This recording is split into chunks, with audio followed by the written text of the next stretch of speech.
Sejam bem-vindas e bem-vindos ao nosso podcast Olhares de Antígona, baseado no nosso livro. Eu sou Camila Salmória, sou juíza aqui do Tribunal de Justiça do Paraná, uma das coordenadoras do livro, e hoje estou muito feliz de estar aqui com a Liliane e com a Patrícia para falar sobre o artigo delas. Eu queria que vocês se apresentassem, meninas, por favor. Eu sou Liliane Visser. Sou, hoje em dia, uma das co-coordenadoras do Antígona, junto com a Paty, e estou muito feliz também de estar aqui fazendo a apresentação de um dos nossos textos. Eu sou Patrícia Reinert Lang, como a Lili falou, sou coordenadora do Antígona junto com ela, nas duas primeiras agora coordenações, gestões, somos coordenadoras e escrevemos esse artigo juntas, que é muito interessante, espero que vocês gostem. O artigo é recortes do exercício da maternidade pela mulher magistrada. Equalização do trabalho produtivo com o reprodutivo. Queria saber como que vocês escolheram o tema, como que chegaram a essa pesquisa. Posso começar, Paty? Posso abrir? Então vamos lá. A gente, coordenando o Antígona, acabou observando que uma das principais demandas que as colegas tinham eram sobre dificuldades no exercício da maternidade, conciliando com a carreira, né? Porque acaba que a carreira da magistratura ela foi pensada para uma estrutura muito masculina, então ela acaba sendo muitas vezes cruel com as colegas. Tem muitos relatos de magistradas, até mais antigas que nós, assim, o que demonstra que é um problema de bastante tempo, que tiveram dificuldades enormes para conseguir ter seus filhos no interior, que até desistiram de ter mais filhos por causa das dificuldades que a estruturação e o andamento da carreira tinham sobre esse exercício da parentalidade. Então a gente procurou qualificar essa realidade, assim, essa demanda, entender por que essas dificuldades aconteciam e daí ao final propor algumas soluções, algumas medidas que talvez pudessem amenizar e deixar a carreira mais equilibrada para mulheres e homens exercerem a sua parentalidade. E vocês, assim, já estavam inseridas na pesquisa acadêmica, já trabalhavam com isso? Como que se conectaram para escreverem juntas? A gente conversava sobre isso, né? Eu estava planejando estar grávida, que eu até dá para ver agora que eu estou, né? De sucesso. E aí a gente conversava muito sobre isso. Nós temos também comissões dentro do Antígona que tratam de temas variados, e uma delas é a comissão da maternidade, em que são trazidas várias demandas, né, desses empecilhos trazidos pelas colegas e também pela nossa observação empírica, né? É claro que hoje em dia, com as mulheres ascendendo a carreira de trabalho, isso tem acontecido na maioria das profissões, as médicas, todo mundo tem postergado, né, o exercício da maternidade. Mas aí como a gente buscou trazer esse recorte específico para a questão das magistradas e especificamente no âmbito do Paraná, quais são os reflexos disso no exercício da nossa carreira. Eu acho, só fazer uma complementação, Paty, eu acho que a gente precisa entender, assim, que dificuldades são essas, o que acontece com a mulher magistrada que ela não consegue também conciliar a carreira com a maternidade. Então nós fizemos uma pesquisa empírica, né, Paty, nós lançamos um questionário para todas as colegas, a gente tem hoje em dia 200 e tantas magistradas no Antígona, para ter uma amostra maior, entender mesmo o cenário, perguntando se havia havido a postergação da maternidade para priorizar a carreira, se isso teria relação com o fato de no início da carreira a gente necessariamente precisar assumir comarcas do interior, de mais difícil provimento, e se essas mulheres receberam apoio, tinham suporte familiar, rede de apoio quando elas foram viver esse início de carreira ou não, se elas precisaram viver sozinhas no interior, que a grande maioria esmagadora das respostas era sim nesse caso. E claro que todos esses fatores acabam dificultando conciliar as duas coisas ou escolher engravidar nesse momento, e a postergação acaba trazendo outros tipos de dificuldade, né? Eu achei interessante o artigo de vocês porque traz muitos dados, né? Dados que vocês coletaram nessa pesquisa empírica e também dados de pesquisas do CNJ. Dois que me chamaram a atenção aqui foi que o percentual de mulheres magistradas divorciadas e solteiras é o dobro do masculino. Isso é do último censo do CNJ, né? São dados oficiais do Brasil todo. Eu acho que isso é impactante, assim, né? Só da gente ter essa consciência, porque levanta um marcador muito fora do normal dentro da sociedade, né? Sim, e eu não me lembro se a gente chegou a trazer ao texto, mas eu lembro da gente consultar no censo que também o número de filhos por magistrado é muito maior do que o por magistrada, o que já demonstra que os homens acabam tendo muito mais facilidade de exercer a parentalidade sem nenhum prejuízo na carreira do que as mulheres.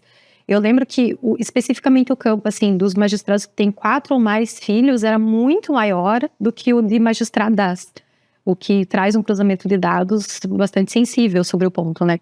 Sim. E outro que, dentro dessa pesquisa empírica, vocês levantaram que 72% das juízas, quando foram para o interior, foram desacompanhadas da família, né? Família e qualquer rede de apoio, né? Isso, e é legal trazer esse dado, porque é algo que a gente meio que observa. Você vê no interior, que é muito comum, né? Claro que as famílias em si têm se transformado hoje em dia, mas ainda se vê muito comum que os colegas homens passam no concurso, vão para o interior e as esposas acompanham, muitas vezes abrindo mão das suas carreiras. E o contrário você quase não vê. É muito difícil você ver uma magistrada ser acompanhada pelo seu companheiro, a não ser que hoje em dia, tendo mais facilidades de teletrabalho e tudo mais, isso acaba acontecendo. Mas foi legal a gente fazer essa pesquisa para ver que esse dado é realmente muito relevante. Mais de 70% das que responderam, né? Sim. E é legal trazer também, Cami, que, por exemplo, tem um dado que a gente trouxe que se as magistradas postergaram o exercício da maternidade, 46% respondeu que sim, por conta de ir para o interior. Só que várias dessas que responderam, elas estavam numa época da carreira que você conseguia vir para Curitiba, por exemplo, em 6 meses ou 1 ano. E aí, realmente, você não posterga, né? Porque o que a gente traz muito a discutir no artigo é que um dos motivos é, por exemplo, você esperar para você estar numa cidade maior, com maior estrutura, com rede de apoio. Então, muitas vezes, essas magistradas, elas não foram acompanhadas no interior ou nem contam isso, porque elas passaram apenas 6 meses, 1 ano no interior. Diferente hoje em dia, né? Por exemplo, eu que entro na carreira, tenho uma perspectiva de ficar 15 anos no interior antes de vir para Curitiba. Então, é uma realidade bem diferente hoje em dia. Sim, e acho que também tem a realidade que os concursos estão muito mais difíceis, né? A dificuldade de ingresso, às vezes você está ingressando com idades maiores, até porque tem a regra dos 3 anos, assim, eu vejo pela minha realidade. Eu fui um dos últimos concursos que não tinha a regra dos 3 anos, então eu ingressei na carreira com 24. Peguei aquele edital, aqueles editais rápidos, então eu cheguei em Curitiba com 5 anos. Isso é uma realidade de carreira, né? Bem diferente de você já passar mais velha, porque você tem que esperar todo esse tempo e ainda esperar 15 anos no interior. Nós acabamos até coletando dados também do censo judiciário do CNJ, que indicou que hoje em dia a idade média do ingresso na carreira corresponde exatamente ao ápice da vida reprodutiva da mulher, que é entre 28 e 30 anos. 31 anos 31. É a média. Desculpa. A média acaba sendo 31 anos. Então, você vê que corresponde ali com um momento muito crítico em termos de relógio biológico, de organização pessoal, mas também é o momento que você está assumindo a carreira, que você dá toda a sua energia para isso. Então, a gente tem aí uma conta que não fecha, né? Que, inequivocamente, vai acabar levando a menor diminuição de filhos por mulher e talvez até em um grau que nos preocupa mais, e prejuízos na carreira, nas promoções, no avançar na carreira pela escolha da maternidade, que não deveria acontecer, né? Sim.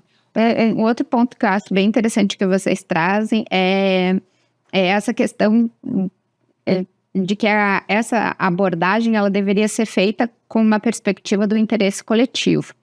E eu achei muito interessante isso, porque quando se lê isso, né, você pensa, nossa, o direito à maternidade parece um direito individual, né? Como vamos tratar isso de um interesse coletivo? E quando a gente olha para a Europa, né, e olha principalmente lá para os países nórdicos, que já estão com um decrescimento da população, você já vê toda uma lógica invertida do tratamento disso, e lá ninguém questionaria que seria um interesse coletivo, né? Então, acho que, assim, queria que vocês abordassem isso, essa nossa visão que ainda está muito olhando só como se fosse uma questão individual, né? A gente acaba esbarrando, eu acho, nesses conceitos tradicionais, assim, do que é esfera privada e que não interessa aos demais e não interessa ao Estado, ao espaço público. Acho que a gente vem disso desde da situação da violência contra a mulher, né, que antes era uma questão meramente privada e ninguém deveria se intrometer. E hoje em dia é inequívoco, a gente compreende que é uma questão pública, é uma questão de Estado, é uma questão de civilidade.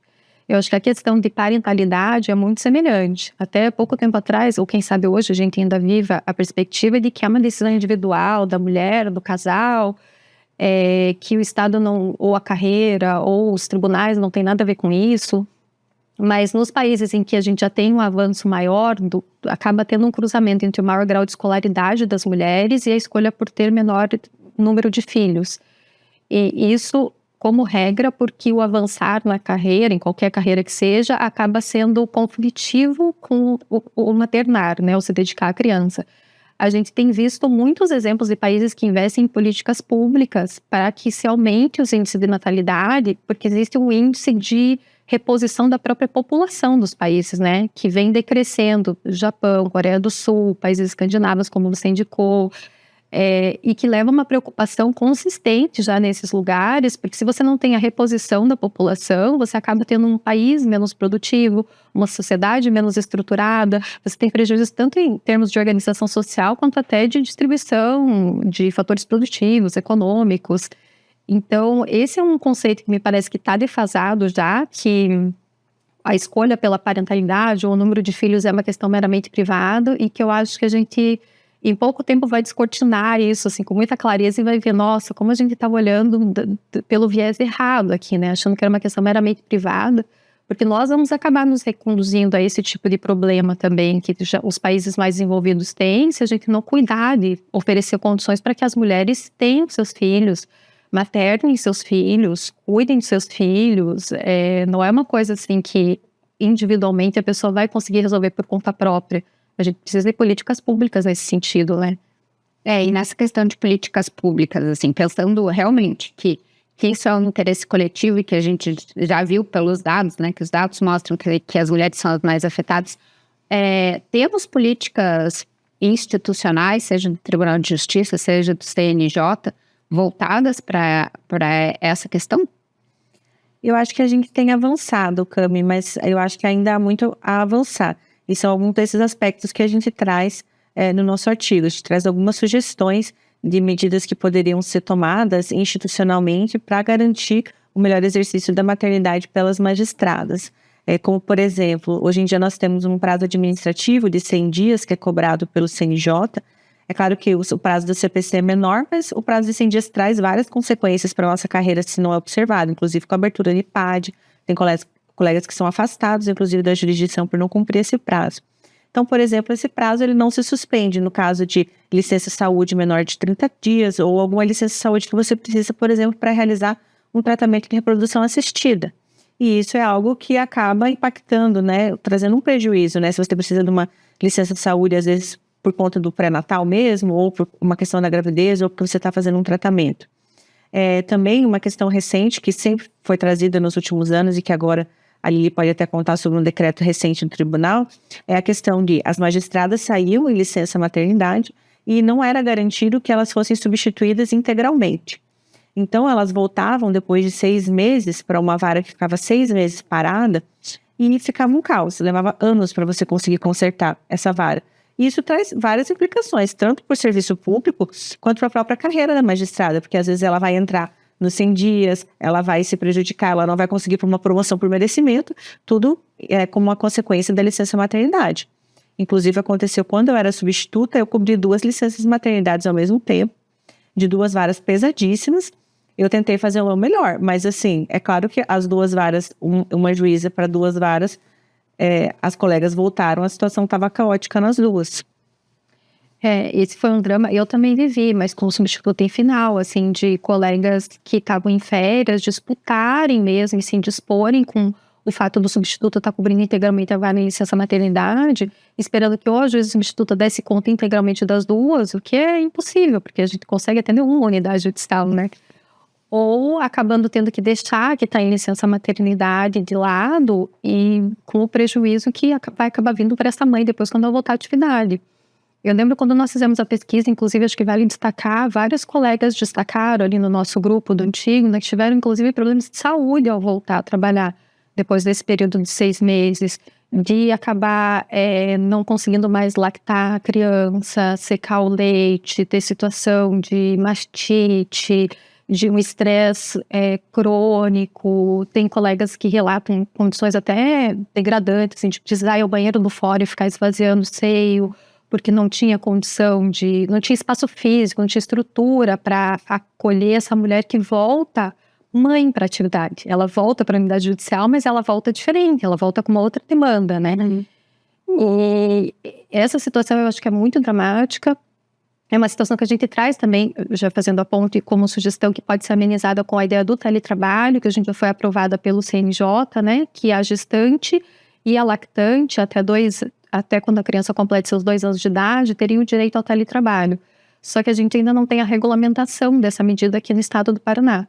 É uma sugestão que a gente traz, que seria extremamente eficiente, tanto para acalentar essa situação da mulher magistrada que volta à atividade, como para manter em paridade ali a necessidade de cuidados da criança com o retorno à atuação.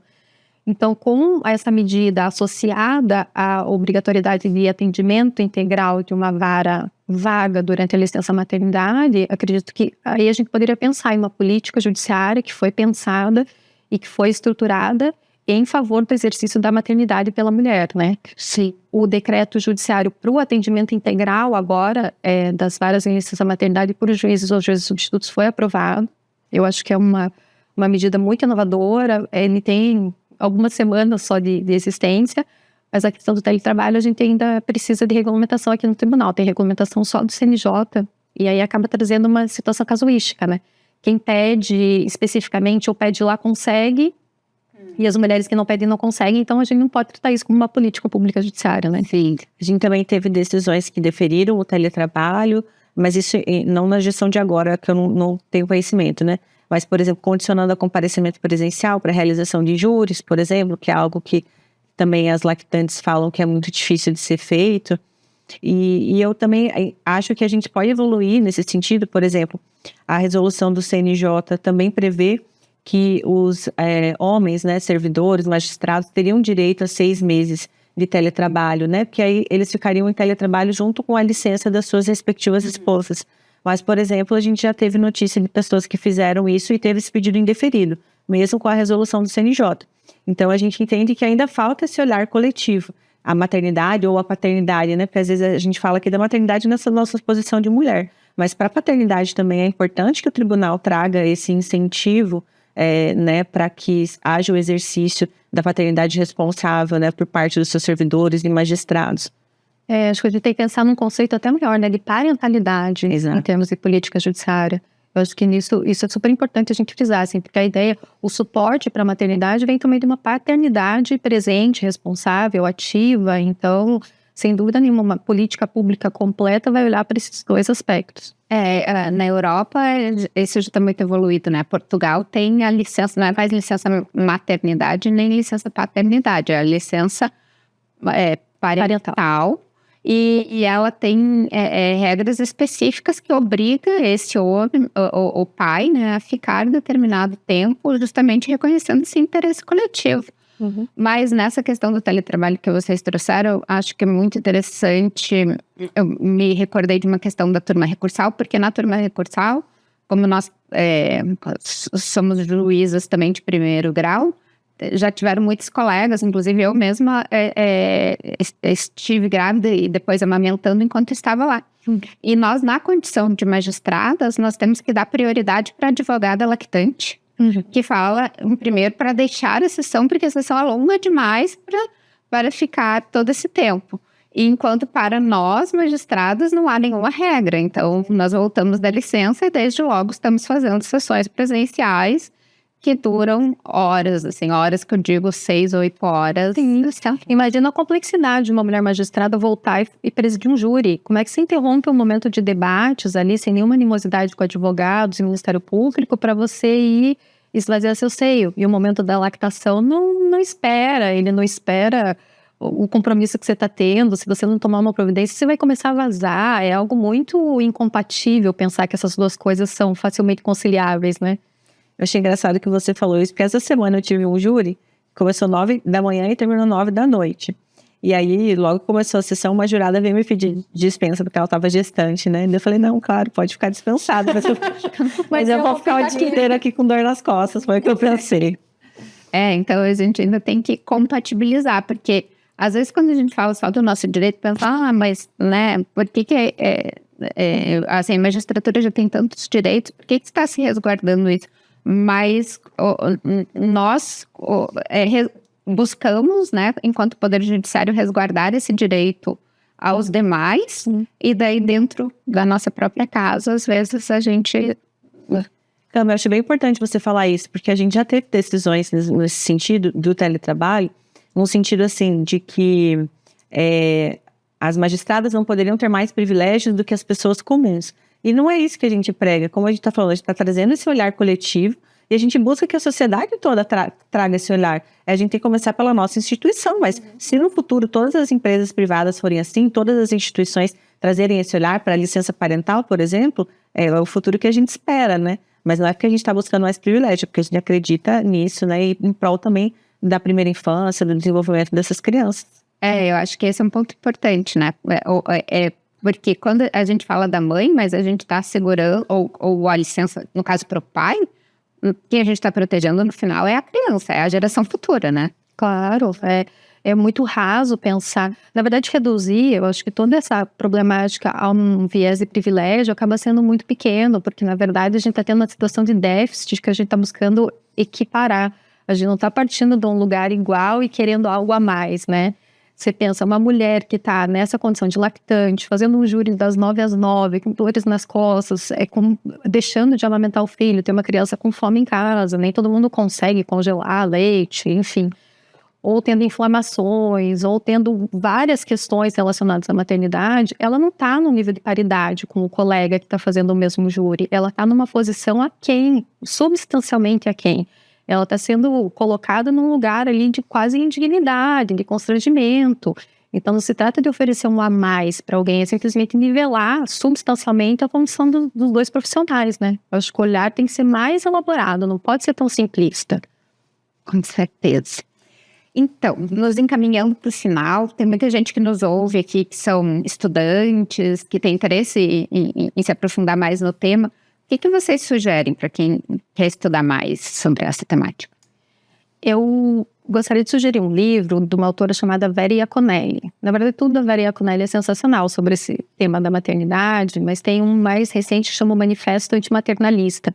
A gente até usou ali como referência no nosso texto, e eu acho que ela desconstrói toda essa mítica da maternidade, assim, inclusive nesse lugar que é uma mera escolha privada, e traz como sendo uma responsabilidade da sociedade, da evolução de todos, numa perspectiva de igualdade substancial, que é dever de toda a sociedade oferecer apoio, alicerce, condições para que cada mulher que decida exerça a sua maternidade, ela retoma aquele conceito de que é necessário uma aldeia para criar uma criança, e não só uma mãe, quem dirá uma mãe solo. Então é uma autora que eu acho que vale a pena ler para quem quiser aprofundar um pouquinho mais. E em relação ao futuro perfeito, assim, se a gente tivesse a lâmpada do gênio aqui e pudesse fazer um pedido, o que vocês esperam para o futuro? Eu sou otimista, eu acho que a nossa tendência, até por uma questão de política pública e do declínio da população, né, até a gente coloca que a taxa de fecundidade do Brasil nos anos 60 eram 6 filhos por mulher, e agora 60 anos depois, está em 1,6 filhos por mulher. Então a gente também está próximo do declínio da população. Eu acho que isso vai ser inevitável. É que essas políticas públicas, elas sejam vistas por esse olhar que a gente está falando coletivo, né? A Maria Glória Bonelli tem vários textos interessantes sobre isso. Ela fala também da superação do profissionalismo como algo neutro. Que a gente enxerga, por exemplo, o trabalho não vai influenciar em nada na sua vida pessoal e nem o contrário. E eu acho que a gente tem que começar a superar isso e ver que não tem como a gente separar o trabalho da vida pessoal se a gente quer ter mulheres que trabalham e que escolham a maternidade se elas quiserem, se elas não quiserem também. E que também a gente incentive a paternidade responsável, né? Da mesma forma. Mas eu espero que no futuro a gente se encaminhe para onde esses países desenvolvidos estão indo, para licença parental, para creche subsidiada, como existem em vários países, para incentivo, às vezes, de você conseguir uma licença de 2 anos para você ficar com o seu filho, que é algo, assim, inimaginável, né? Algo mais próximo que eu penso você não exigir, por exemplo, 2 anos de teletrabalho somente para lactante. Porque às vezes a mulher ela não consegue amamentar, mas ela ter aquela presença lá dos 2 anos na primeira infância, nos marcos mais importantes de desenvolvimento da criança, eu acho que seria um grande avanço. Certo. Queria agradecer vocês, agradecer por todo o ensinamento, pelos dados aí, porque traz novas reflexões.